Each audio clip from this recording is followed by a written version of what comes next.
Hello, and thank you for joining our third annual Day with DISA.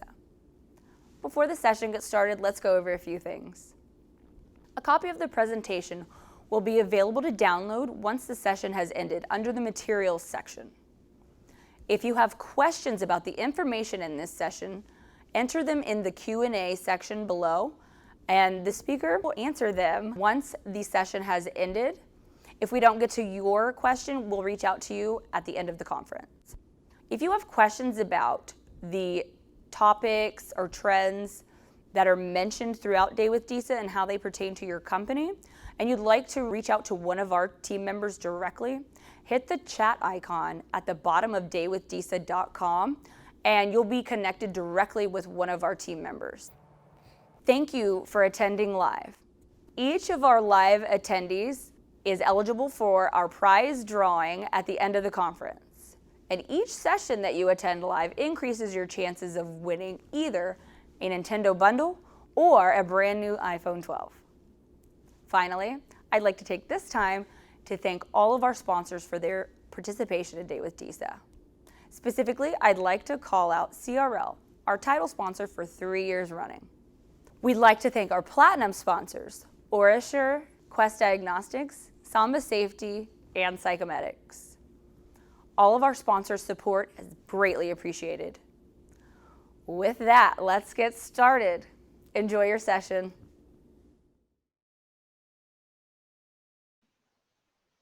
Hello, and thank you so much for joining us for this webinar today. Today's webinar is From Drug Testing Collection to Getting a Result, How Labs Work. Today we're joined by two industry leaders, absolutely, in Bill Current, president and founder of Current Consulting Group, an industry leader in all things drug testing policy and state law, and Dr. David Kuntz, executive director of analytical toxicology at Clinical Reference Laboratory, CRL. Bill, how are you doing today? Doing great, Thomas. Thank you for having me, and big shout out to DISA for another successful day with DISA.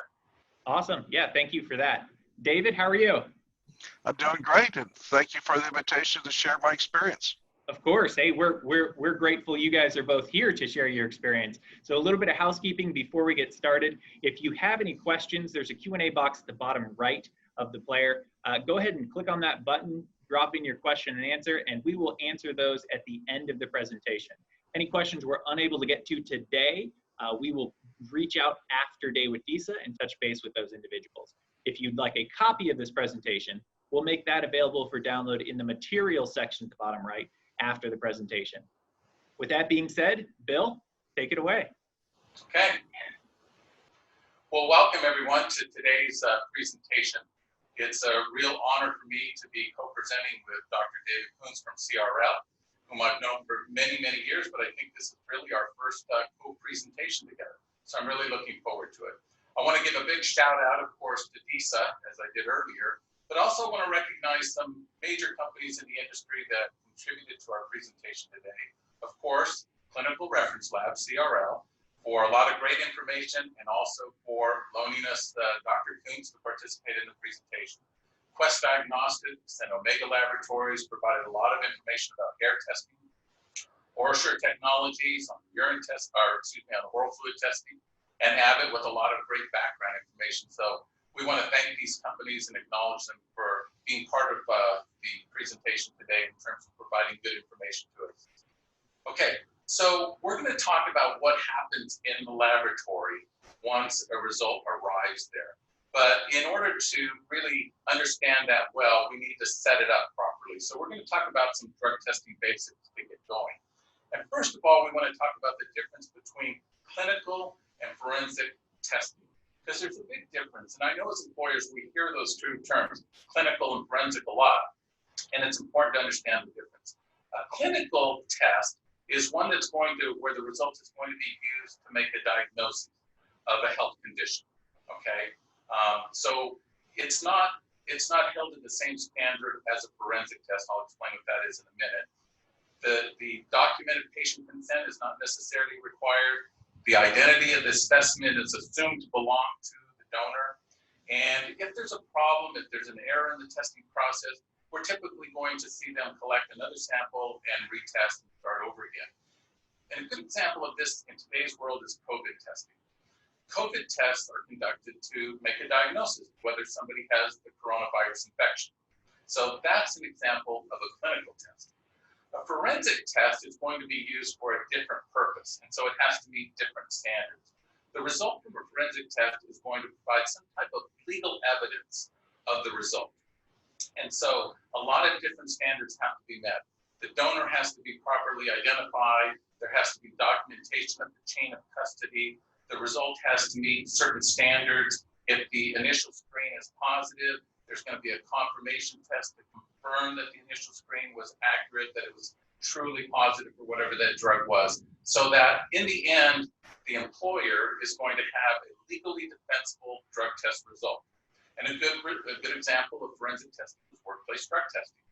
Jobs are at stake, people's reputations are at stake, and you want a result that can be legally defended in case the result is challenged. And so that's an example of forensic testing. Now, the type of laboratory you use is also important. A certified laboratory is critical in the forensic testing process. And there are different types of certifications available. So what you see on the screen here is a chart that shows urine, oral fluid, and hair, and then two categories of certification. The first one, right there in the middle of the screen, is the federal government laboratory certification. HHS, which stands for the Department of Health and Human Services, or SAMHSA, which is the Substance Abuse and Mental Health Services Administration, or NLCP, the National Laboratory Certification Program. Typically, when you're doing DOT-mandated testing, for example, testing that's required by the U.S. Department of Transportation, you're dealing with a SAMHSA-certified laboratory, okay? And that's a laboratory certification that's available from the federal government. There's also a certifying body called the College of American Pathologists, and CAP certifications are available for urine, hair, and oral fluid. Right now, in the present time, there's only a lab certification available for urine, although oral fluid is in the process. You may remember back in October of 2019, SAMHSA came out with final guidelines for oral fluid drug testing in a laboratory. And so we're now in they originally called it a 12 to 18 month implementation period, which among other things was intended to give laboratories an opportunity to get certified so that they could conduct lab-based oral fluid testing as part of the oral fluid mandatory guidelines. We're in that process now, but there will shortly be, and shortly is a relative term, right, when we're talking about government regulation, but there should be in the not too distant future, laboratories certified by SAMHSA to do oral fluid testing. Now, those initial oral fluid guidelines are only for lab-based oral fluid testing, and they only apply to federal agencies to start with. The Department of Transportation has signaled that they'll follow suit, but that's still a little bit of a ways off. Recently, a notice of proposed rulemaking, an NPRM, was issued by SAMHSA for hair testing. So that's in not the very initial stages, but it's in the early stages that will eventually follow the same path as oral fluid and result in an implementation period, supposedly, in which laboratories will have an opportunity to be certified by SAMHSA to conduct hair testing for federal agencies. But the certification is important. We can talk about that in a little bit more detail, but knowing the kind of laboratory you're dealing with is important in terms of understanding the laboratory process. Now, let me talk about urine, hair, and oral fluid for a second in terms of setting up the laboratory discussion. So at this time, urine, hair, and oral fluid are really the only legitimate testing methods that are available and in common use. There are other bodily substances and specimens that can be used to test for the presence of drugs, but urine, hair, and oral fluid are really the only legitimate ones that are used right now, or that have either been endorsed or are in the process of being endorsed by the federal government with the certifications that I just talked about. They're legal in virtually every state, although there are some exceptions, some rare exceptions.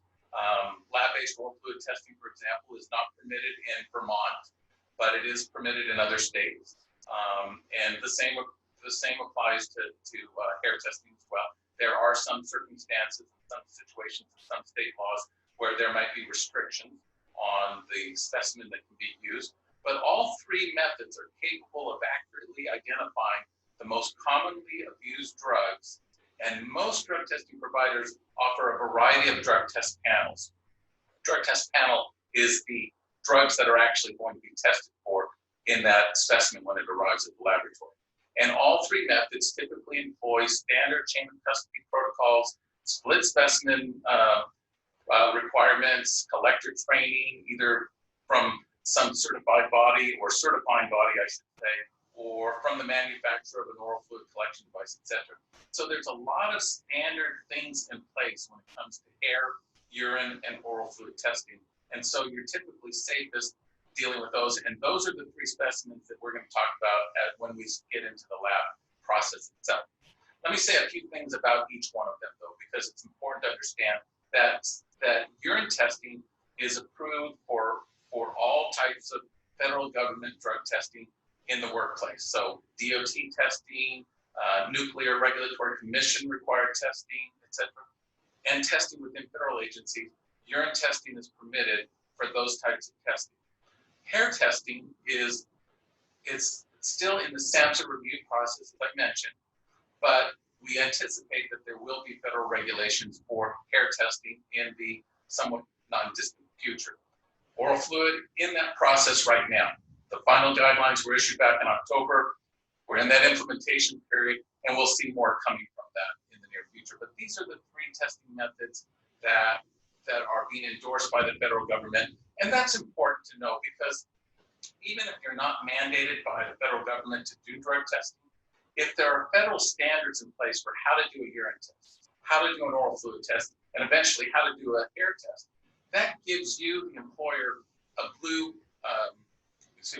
gold standard that you can use or follow to add legitimacy to your program and to create a stronger legal defensibility to the results that you make your decisions on from drug testing. So urine, hair, and oral fluid.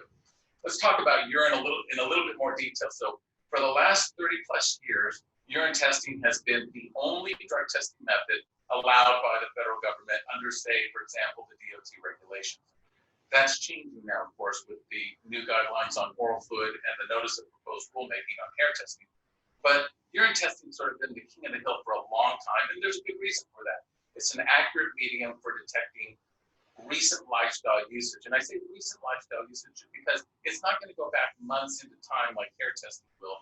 It's just going to go back a set number of days, maybe weeks, but at the cutoff levels that we typically use in a laboratory to detect drugs in a urine sample, we're really talking about a period of days. Ease of administration, I put that in there because urine testing has been around so long. The administration of a urine test in a laboratory is a complicated process, but one that's used thousands and thousands of times every day in laboratories across the country. So there's a certain ease to the administration of the urine test. And it's commonly used in the workplace for all drug testing circumstances, be it pre-employment or testing of existing employees, like random, for-cause, post-accident, etc. The collector benefits are typically these, which is with urine testing, not always, but it usually makes sense to use professional collectors, certified collectors, and that's going to be required under the DOT regulations at this time. There is always the concern about drug test cheating because it's sort of become a cottage industry to find ways to cheat on a urine drug test. But the laboratories are pretty smart. Dr. Kuntz is going to talk about this a little bit later in today's presentation. They have ways of detecting subversion efforts. There's lots of different ways to ship a sample from the collection site to the laboratory. That's a very standard procedure that laboratories deal with all the time when a sample arrives at the laboratory. And collections can be done on site if you want to do it that way. You can have a mobile collection unit come out to your workplace or professional collectors come to your workplace. But it's a time-tested, government-endorsed standard that's used by literally tens and thousands of employees. Oral fluid testing and hair testing have been around a long time, but because they weren't allowed under the DOT regulations, because there weren't SAMHSA guidelines in place, they don't enjoy as much of a market share at this time as urine testing, but that's starting to change a little bit. COVID has had an impact on that in a way. Oral fluid testing we typically refer to as an accurate recent use indicator. In an oral fluid sample, the laboratory will be able to detect the parent drug, not just a metabolite of the drug, which takes a few hours to form, to be recognized or detected, but the parent drug itself. And so recent drug use within minutes perhaps of when somebody has ingested a drug, that drug is detectable typically in an oral fluid sample. I've got a little chart coming up that will help to illustrate that. Ease of administration, again, in place. Oral lab-based oral fluid testing is a common test process used by a lot of laboratories like Quest, like CRL, etc. And so they have standard procedures in place that make it not, again, it's a complicated process, but they're used to dealing with it on a regular daily basis. And it's preferred in the workplace for, say, pre-employment testing, but it can also be used for post-accident reasonable suspicion, where you want to pinpoint recent use of the drug. And that's why we call it an accurate recent use detector. Hair testing is the exact opposite. It's going to take several days before a drug becomes detectable in a sample of hair, but that drug will be detectable in that hair sample for weeks and months into the future. And so it's a lifestyle drug use indicator, more so than urine and a lot more so than oral fluid. And that may be what some companies are looking for. It's going to give you about a 90-day, 3-month window of detection. Now, if somebody's a regular, everyday drug user, then they could test positive anytime with the hair test. But the usage of that drug at this time becomes detectable after several days, but remains detectable for weeks and months after the person uses the drug. And that makes it a great pre-employment drug test method, as well as a random testing method. And there are a lot of benefits to the collector. You don't necessarily have to send somebody to an offsite collection site. You may still want to use professional collectors or technicians to administer the collection, but you don't necessarily have to send somebody to an offsite collection site to collect the sample. And you don't have to match, excuse me, you don't necessarily have to match the gender of the collector and the donor, as sometimes is required with urine testing. And also with urine and hair, with oral fluid and hair, you're going to significantly reduce the opportunity for people to cheat. There's still lots of websites out there that offer advice on how to cheat on a hair test, how to cheat on an oral fluid test. I loved one that I came across recently when I was doing a presentation on drug test cheating, and I wanted to see what the latest information was on how to cheat on an oral fluid test. And the website basically said the best way to pass an oral fluid test is not to use drugs. And I think that's great advice anytime. Nancy Reagan would have been very proud of that advice. Okay, you're eliminating the lost time from shy bladder, which is not an everyday occurrence with urine testing, but it does come up, and that does take time, and that does cost money. And there's a certain maintenance of the dignity of the donor when it comes to these alternative testing methods. But that statement at the very bottom of the screen there, I think, is very applicable. By using a combination of methods, you can create a safer workplace by maximizing the benefits or taking advantage of the benefits of various drug testing methods. It's not a one-size-fits-all. You can use hair testing for one thing, oral fluid testing for another, or even a combination of oral fluid, urine, and hair testing. It's just up to you how you want to combine those things so that you get the maximum benefit and increase your return on investment. So here's the chart I referred to earlier for the windows of detection. And if you look all the way to the left, you'll see when the window of detection opens. Now, a lot of the smartest people in the drug testing industry refer to blood testing as the gold standard, but it's not really applicable or easy to do for workplace testing. It's not even allowed by state drug testing laws in many different states for workplace drug testing under normal circumstances, like a pre-employment screen or a reasonable suspicion test. But you can see that the window of detection opens up almost immediately after usage. In other words, in a blood sample, you'll be able to detect a drug within minutes after it was used. And the window of detection stays open for a period of hours up to a day or two. With oral fluid, you see that the window of detection starts at about the same time as blood. Again, it goes back to what I said earlier. You're detecting the parent drug. You're not waiting for a metabolite of the drug to become detectable. So with oral fluid, you're detecting the drug almost immediately after usage, but the window of detection is shorter. You can see where that blue line ends before the yellow urine line or the brown hair testing line. With urine, we're waiting to be able to detect that metabolite of the drug. And so it's going to take some period of hours before the drug is detectable in a urine sample, but but you can see the window of detection is going to go out for several days, usually somewhere in the neighborhood of 3 to 4 days, maybe 5 days. Yes, it's true that drugs can be detected in a urine sample for some weeks afterwards, but the cutoff levels that are commonly used today typically protect that from happening or from it being reported in a typical workplace drug test. Now with hair testing, it's going to take several days before the drug becomes detectable, but the window of detection is going to go on for weeks, up to about 3 months. And so this is a chart that just sort of helps to illustrate and show how that happens. Now let's talk a little bit about the drug test process. And I'm not going to go into deep detail on this. Dr. Kuntz will take us through more detail on this. But if we're talking about urine and oral fluid, both are going to use a chain of custody seal, and it's going to go into the lab pack with the chain of custody form. And we've got a picture of what that looks like coming up in a second. And essentially, there's very little difference after that between how a urine sample and an oral fluid sample are processed in the laboratory.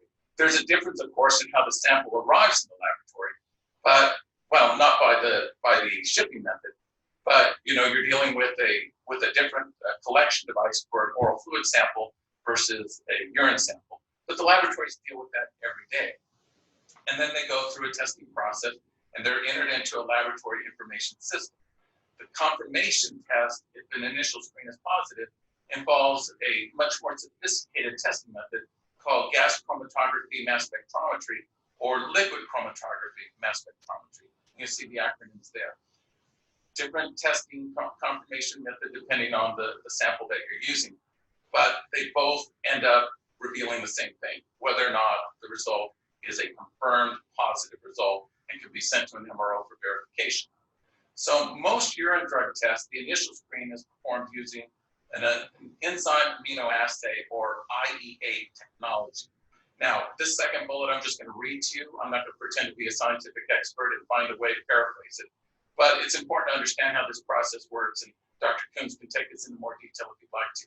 But an EIA involves a binding reaction between the target drug and or drug metabolite. Remember, we're looking for the target, the parent drug with in an oral fluid sample, a metabolite of the drug in a urine sample is an easy way to look at it, and an antibody, producing a signal that is detected by automated instruments, indicating whether the target compound might be present in that specimen. It's a fast process, it's an accurate process. If you're using a certified laboratory, excuse me, if you're using a certified laboratory, you have the comfort and the confidence of knowing that this is the process that's followed by the laboratory every single time they test a specimen. And then if a confirmation test is required, if that initial screen is not negative, it's going to be tested either through GCMS or LCMS. And then you're going to have either a confirmed positive result or a result that was not confirmed, and the result is going to be sent to a medical review officer who's then going to verify the result going through a very time-proven process of determining whether or not there's a legitimate medical explanation for that positive drug test result. And at that point, during the verification process, when the MRO becomes involved, some drug tests do get turned around. Some drug test results are reversed, and the MRO will report it as a negative. Laboratory test results and records are typically maintained for a minimum of 2 years. And if a specimen is negative, then it's typically destroyed after 5 days. Okay? If it's positive, it's going to be maintained in frozen storage for about a 1-year period of time. And the various types of results that a lab will put out are shown on the screen there. You're going to have negative results or negative dilute. You're going to have a positive result for a specific drug and how much of that drug was detected with using a measurement called nanograms per milliliter. You see that in GML all the time when you're looking at drug test results. It's going to give you an actual reading, and if it's at or above the cutoff level, it's going to be considered positive. It could be an invalid result, and it's going to give you the reason, the lab will report the reason for the invalid result. It could be a substituted result, it could be an adulterated result, or it could be rejected for some type of fatal flaw in the process. Either way, the laboratory is going to give you an accurate result based on these 6 different categories. And so you're going to get a specific type of result that's going to give you the information so that you know exactly why the test was what it was. So just in conclusion, this is sort of the process that the sample goes through. It's collected, it's received at the laboratory, and then it's screened using the EIA method, okay, typically. If that review of the screening result is negative, then it gets reported as a negative and the sample is discarded after 5 days. Following off to the right there, if we follow the arrows to the right, if it's a presumptive positive, a non-negative, then it's going to go into that GCMS confirmation process, or LCMS for oral fluid. And then we're going to review that. If it's still non-negative, meaning it's a positive result that's been confirmed via GCMS, it's going to be sent to the MRO typically, who's going to verify that the result is accurate. It's going to do all kinds of things to make sure, and that's a whole different full webinar presentation. But the MRO plays a critical role, and he or she is going to verify that the result should be reported as a positive. And that's the process that the sample goes through. Now there's a whole lot more to it, and these are the cutoff levels that are typically employed for urine testing and the federal drug test panel. So you can see that you've got all the basic drugs there in a quote-unquote 5-panel test, although you can see there's variations on that, especially as you look down under the opioid category. You've got the expanded opioid panel that includes hydrocodone, hydromorphone, oxycodone, oxymorphone, and the different cutoff levels for that. But if you're using a certified laboratory, you have the assurance that they follow this process every time. Now, as I mentioned, it's a complicated process. I've spent the last several days on the phone with Dr. Kuntz, walking me through the process, helping me understand it better. I've been in the business for 30 years, but there's a lot going on in the laboratory, and it's a fascinating process. If you're not dealing with a certified laboratory, you don't necessarily know that they're following the same standards that a certified laboratory is going through. I'm not saying that there may not be occasions where you're using a non-certified laboratory, but there's just an assurance and a comfort level when you're dealing with a laboratory that follows those exact guidelines that we've discussed. Now I'm going to turn the microphone over to Dr. Kuntz, and he's going to take us through a little bit more of a detailed explanation of the process. Dr. Kuntz? Thank you, Bill, for that very thorough and interesting review.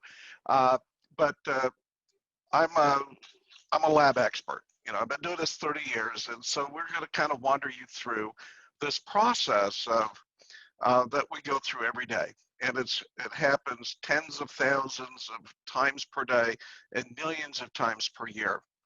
I'm going to just speak just briefly a little bit more about immunoassay as Bill showed us or talked about. You know, we have the antibody reactions, and it's kind of people didn't understand antibodies so much until recently when we've had COVID-19 and the antibody tests and all of that. So it's become a little bit more of a common term for everyone right now. But when we are looking at screening reagents, each drug category has its own antibody. So we're going to be testing this urine sample, hair sample, or fluid sample. We're going to test it for marijuana. Then we're going to use a different set of antibodies. We're going to look for cocaine and amphetamines and so forth. So it's a whole series of tests. I'm going to show you a little bit of the instrumentation that we use to facilitate this. So it is important to remember, everybody, you know, as we go into courtroom situations, and I've done this hundreds and hundreds of times, we are looking for negative, and as Bill pointed out, we have cutoffs. Anything less than that cutoff established for a client or by the federal government, if it's a company program, anything less is always negative. It doesn't mean drugs don't exist in that matrix. So that cutoff is very, very important. Now, we also have the cross-reactivity issues. Now, if we look at amphetamines, and that's typically been the problem group in decades past. such as pseudoephedrine or Sudafed would cause a positive screen with the immunoassay for amphetamine. Well, that still hasn't been totally resolved because all of these amphetamine compounds are very closely related, and that antibody picks on a portion of that molecule and creates this response. And that's what's the difference between a point of care testing device, POCT, and a laboratory test. It's that we go to the next step to prove beyond any reasonable doubt that this is the drug and it's above this concentration. So let's move on. Specimen validity testing, and this is like the worst part of all of drug testing. You know, doing drugs is relatively easy. Specimen validity testing, or SVT, it is very complicated. It's the site where most people are trying to avoid detection by the addition of products. And, you know, decades ago, it was nitrite, it was pyridium chlorochromate, you know, they would put soap, they would put vinegar, they would put, you know, Alka-Seltzer in there. I mean, it didn't matter. It was all there. So specimen validity testing, because as we all know, it's a private collection and not public, like, you know, in front of someone like an oral fluid or a hair. So there is a great tendency to try and subvert that drug test without actually giving up drugs. And so we're going to go through this a little bit. So SVT is built into every panel. Now it looks for adulterants or foreign substances. That is certainly one of them. You know, the adulterants would be like nitrite. It could be a peroxidase to oxidize things. We're obligated to look for these. Now, we're also obligated to determine which sample is dilute, because creatinine correlates to how much fluid that you are excreting per unit time. Obviously, there's differences between males and females, and, you know, big people, muscular people, skinny people, and all of that. But what the drug users know, that the creatinine, if I can push my creatinine down, my ability to avoid a drug test is greater. So drugs are based on a unit of excretion, so it's nanograms per milliliter. So if I'm going to produce let's say 30 mils of urine in the next hour, versus I'm going to hydrate up, I'm going to drink a half a gallon of tea, now I'm going to put out 300 milliliters. So basically I'm kind of diluting my ability to be detected by a tenth, I mean 1 to 10. So with that, if you go too low, you can get into substituted. So there's a fine mark there. Yet, you know, that's a 2 nanogram milligram per deciliter. There's a whole series of flow charts within the laboratory. One of the other major events that's happened over the last several years is that I think every employer has had this rash of invalid samples due to immunoassay interference. Tremendous problem. I mean, we were 3 years ago, we were seeing hundreds of those per week and thousands per month, because they were buying and purchasing synthetic urine as a substitute for their real urine. You know, it came in a little bag, there's prosthesis, or, you know, we'll just pull out a little vial that's heated with a hand warmer to get it to the proper temperature, and we'll use that. Well, if you use authentic human urine, you can maybe get by with that, provided you get it from a drug-free person. The other part to this was that these people were creating their own products, and they weren't making them proper, and they were interfering with the immunoassay tests, and then we would get these abnormal readings, and that's what led to the detection of hundreds of samples that were no longer appropriate, and that they weren't real urine, they were adulterated, or they were replaced. So unless the collection site could track these people out with the, lifting your pant leg or opening your shirt or whatever that was going to be, as the collectors had to do, and I don't need that job. That's a terrible job. But without doing that, there's a great deal of substitution in that goes on. So this is a very, very important part of drug testing. It's very complicated, but it is critical, or you're going to have a drug user that use a substituted product that's going to be approved to work on your hazardous job site. He's going to have, or she's going to have, the control of your property as such, and making poor decisions.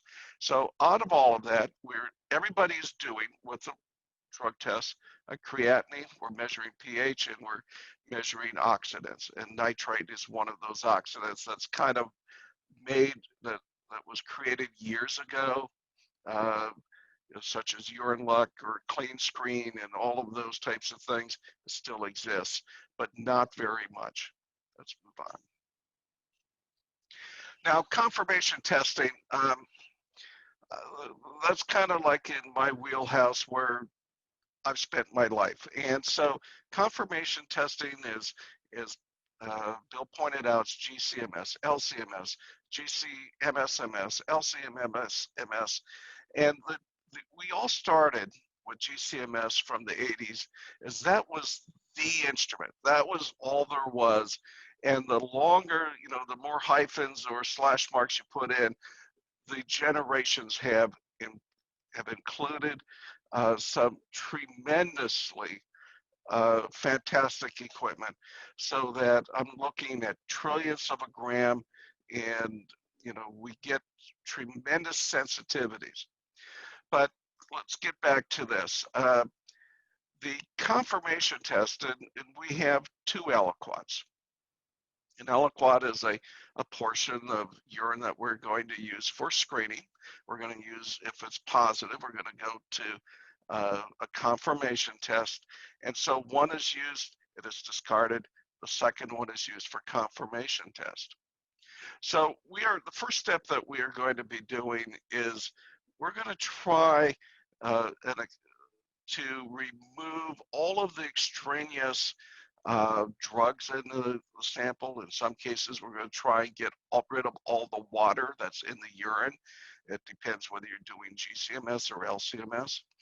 But this process, no matter what you do, is the fundamental part to moving ahead. Now, the third bullet says there's internal standards. Well, when we work with these assays, we have to prove without beyond a reasonable doubt that this drug is what we say it is, that this is 9-carboxy THCA. And so we use internal standards to match what's the drug we're looking at. We're going to fragment it. We're going to prove beyond any doubt that this is the right drug. So there are certain things that we do. We're going to fragment this drug molecule. It's going to break up. And what we're going to be looking at is the same fragments every time. It's going to do this day in and day out, year after year, and it's going to produce exact fragments. And so through our validation work, we're able to prove that if I see these pieces, it is absolute. I'm absolutely confident that this is methamphetamine. This is cocaine. It is just drilled in after millions of tests that this is the right thing. So that's all part of that validation process that the laboratories all go through. It is extensively reviewed by the National Laboratory Certification Program. All laboratories have of any size have quarterly inspections to review all of this, both the screening, the confirmation, the procedures in the middle. So as Bill pointed out, if you use a SAMHSA certified lab, you're sure of getting a quality product every time. Now, it also means that every now and then I get the question, well, you know, his marijuana level's 500. The confirmation limit's 15. You know, are you sure he wasn't impaired? Well, we're looking at a product that is that does not have biological activity, and it's outside the blood. So none of this goes to impairment, no matter how high it is. I don't know what that person was feeling at the time that, you know, if it was a post-accident, that may have been a total accident, or it may be due to carelessness because of drug use. Okay, let's move on.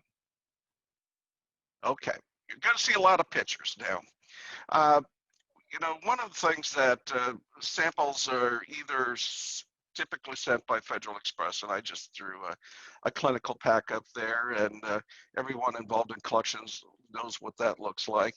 I also included a specimen collection with urine samples in it. Chain of custodies would be associated with that. Now, this is specifically a urine, but you would also have the same, you'd have smaller tubes, obviously, if it was an oral fluid collection, or if it was a hair sample collection. They all are different, but typically they all arrive in the same type of packaging and under Federal Express and the movement to the lab. Continue, Bill.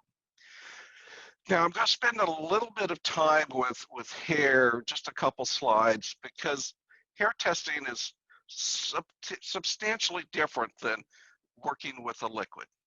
Because with this slide here, you know, if you've been involved in hair testing, you know, this is a slide out of by Quest Diagnostics. I give them credit for this slide. It's a great slide. You know, they're claiming there's 100,000 strands of hair on an average human head. Well, I'm probably at 50,000. You know, I'm getting a little short. But what we do need, though, because of this very small amount of drug in each of these hair strands, is that you need about 120 strands of hair to be able to have enough hair collected to send to the laboratory for them to do a screening test, a confirmation test, to have enough left over for a sample B. So, you know, it is important. We have to have a plan for us balding guys or people that like to shave their head. So there has to be a plan B if hair is part of your program. So it is a very small amount.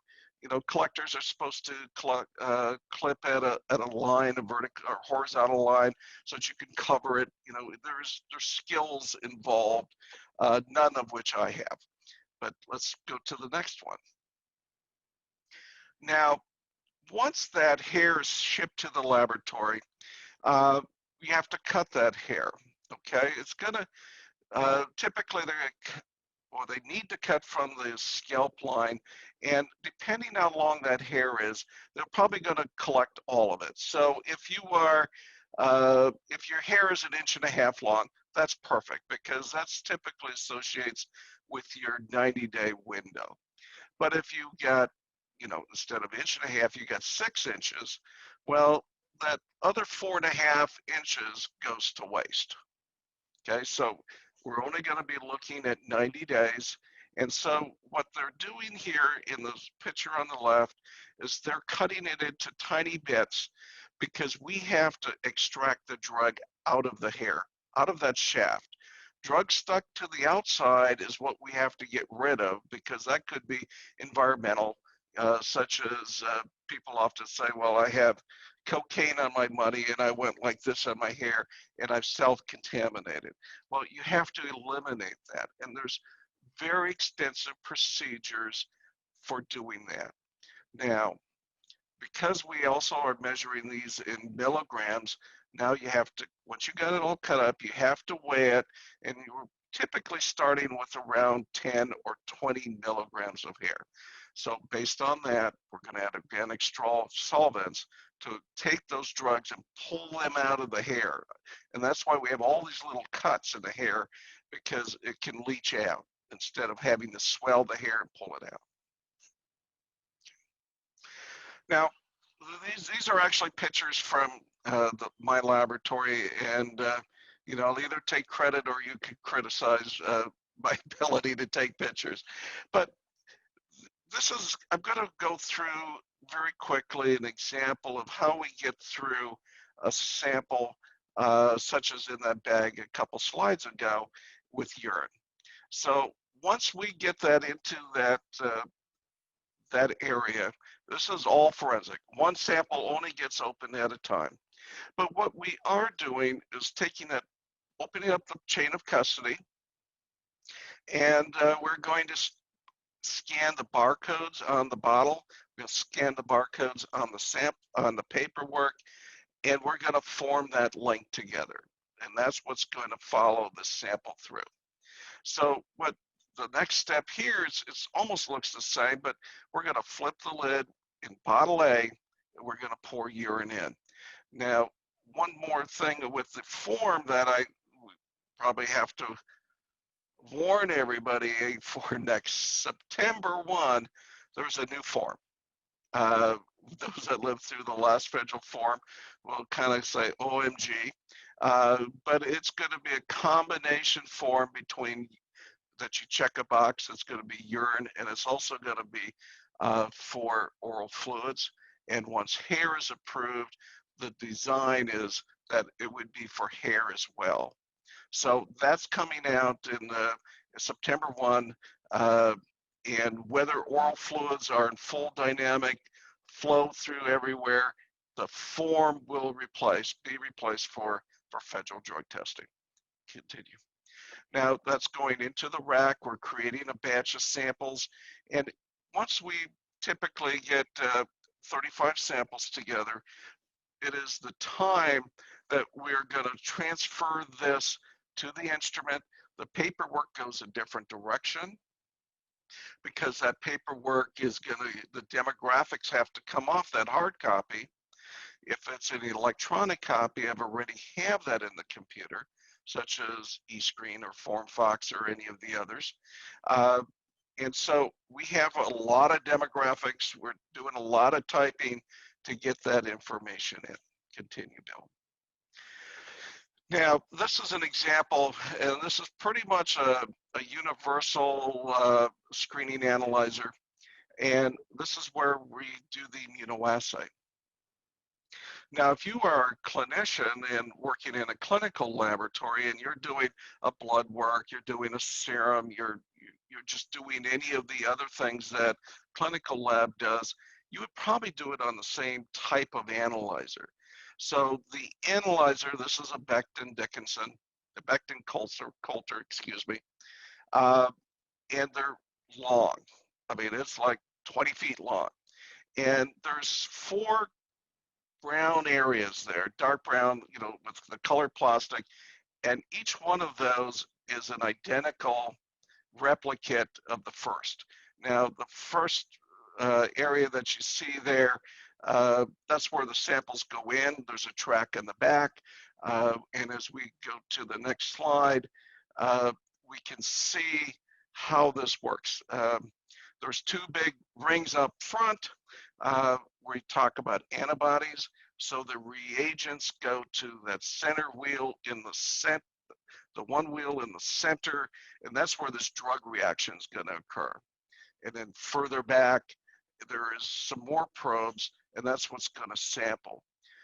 Because these instruments go so fast, there's duplicate probes, and you actually have 2 tests going on simultaneously, and then they're just incrementally added. And so in about 10 minutes, you get your first test. So there is a lag period. But once they start, they go very, very quickly. What we have here, we talked about creatinine, okay? Creatinine is one of those measurements that's very, very important. But this is what we call specific gravity. This is a specific gravity system. It's all done manually. It's done on a 4-digit refractometer. It's a very slow process. But this helps us determine, or makes that determination, is it dilute, is it invalid, is it substituted? So this is a critical piece of equipment, And the lab has multiples of these to test to make sure that urine sample was given without any attempts to adulterate, that it's not too dilute to try and subvert a drug test, and so forth. And continue. We talked about extraction, and at the laboratory where I'm at, we use robotics to do this. And this is a pipetting system, and if you've seen any of the latest advances or even any of the COVID testing laboratories, they use the same equipment. They are great equipment to move samples from one area to another. And those long black tips that you see pointing down, those, it uses it once and it's disposable. Use it once, it's disposable. But what I can do is I can do 8 at a time. So all my advantages go with this type of system. So these are all made with different second aliquot for confirmation. We're going to put about 1 milliliter of urine in there, about 1 centimeter tall. And it's going to be moving this liquid to the next slide, which is the receiving plate, and it's that little white box. And each one of those wells is a drug test that's going to confirmation. We have a similar type of thing with COVID-19. They have, or whether it's a clinical test, this system of testing is well documented through all of the clinical world. So, we're just learning here about the clinical world and all the advantages, but we've been using this for a while and it's been very, very reliable. So for us, it means that I have less touches by humans, which makes it more efficient for me, although the equipment's very expensive. So it's a little bit of a trade, how you want to approach that. Now this instrument here is, we've talked about GCMSs and LCMSs. This is an GCMS, an LCMS-MS, which means it's essentially two mass spectrometers hooked together, and that's that gray box to the right. The other 2 vertical towers are the LC pieces, and what we're doing is moving those samples through a column. We're going to separate the components and let that mass spectrometer do the work, and it does it great. Again, equipment for laboratories is tremendously expensive. This is $500,000. The screening instruments, $500,000, and that's why the laboratories need lots of samples. You have to be the most efficient you can to make that price point for our clients acceptable. So either you invest in people or you invest in equipment, but it's a big job. And this is a picture of the laboratory. And what I really want you to look at here is, not that it's an LC or a GC. What we've kind of shown you, we showed you one screening analyzer, and I've shown you a section of confirmation instruments. Now the next slide is, these are kind of, now if you put this all together, it takes a village of instruments to make a drug test. Over on the left, we have the screening instruments, and then we have on the right, these are GCMS instruments, but it takes hundreds of people to do this job. And this isn't even including, there's probably 50 to 100 people in the back accessioning samples. So it is a orchestrated event every day. And if you don't remember anything else after I'm done talking, is hopefully you understand this is an incredibly complex system, and all the labs do this perfectly every day. And my credit should be given to all the lab partners, whoever you're using, that they're able to do this every day, 100% accurate, and you get your results and you rely on them and you make your business decisions with your personnel based on these tests. So kind of covered my part, and we'll turn it over to Thomas next. Hey, thank you so much, David, Dr. David Kuntz, Bill Current. That was a ton of information, extremely interesting. Let's go ahead and do a little bit of housekeeping before we get into Q&A.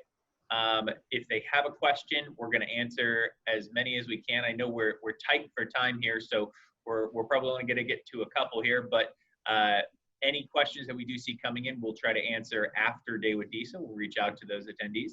And then additionally, if you'd like a copy of the presentation, it will be available under the materials section. Go ahead and click on that and download a PDF. The first question I see is, are lab results equally accurate for hair, oral fluid, and urine?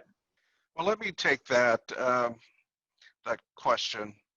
The answer is yes, they are all very, very accurate. I have no reason to believe that as a laboratory, for instance, if I'm doing the urine test and I get a positive test, that tells me that they've used drugs within the last 2 to 3 days. If you're doing a hair test and the hair test comes out as a negative, that doesn't mean that there was no drugs. It's below the cutoff. And as Bill pointed out, it may take a week or longer for that drug use to get incorporated into that hair follicle to grow above the scalp line. So it's not even available to be tested. So, oral fluids, all of these, the laboratories spend tremendous amount of energy on these. They assure you it's 100% accurate. So they do tell you different things about their drug use. Is it recent? Was it old? Was it, chronic use from 30 days ago and they've stopped? All of those things can be figured out, but never doubt that the tests from oral fluids, hair, and urine are not accurate. Okay. So what's important about a certified laboratory? Why is that so important? As you look at state drug testing laws, there are many state drug testing laws or other laws in a state that touch on workplace drug testing that require the use of a certified laboratory. And it will specify what type of certification, either SAMHSA certification, CAP certification. There are some even state licensing requirements in some states. But it's interesting also, you're going to find some antiquated terms in some of these older drug testing laws, like NIDA certified laboratory, which is a term that we don't really use anymore, typically for workplace drug testing. So you want to make sure that in the states that you have business operations in, that you're complying with those laws. And in many cases, they're going to require drug testing take place in a certified laboratory, and it'll designate what type of certification. And that all goes back to the whole idea behind forensic testing and coming away with a legally defensible result, that if necessary, the employer can point back to a process like Dr. Kuntz was talking about, that's followed every time, tens of thousands of times a day. You're doing the drug test the same way every time in that laboratory. You're not veering from that path. You're not sort of reinventing the wheel from day to day or from test to test. And the employer is able to go back and say, we use this process, we use this laboratory, which is certified by the federal government, and they're inspected by the NLCP, and they have to do things a certain way. And there's a certain level of confidence that the employer gets out of that process, if in fact his company or her company has to defend that result. That's great. Hey, Bill Current, Dr. David Kuntz, thank you both for spending a couple of minutes with our attendees and sharing your knowledge on this process and how the industry works. I'm sure it was insightful for all of our attendees. With that being said, we're out of time. So thank you so much for your participation, and I hope everyone that attends has a great day, and we hope to see you in the next couple sessions.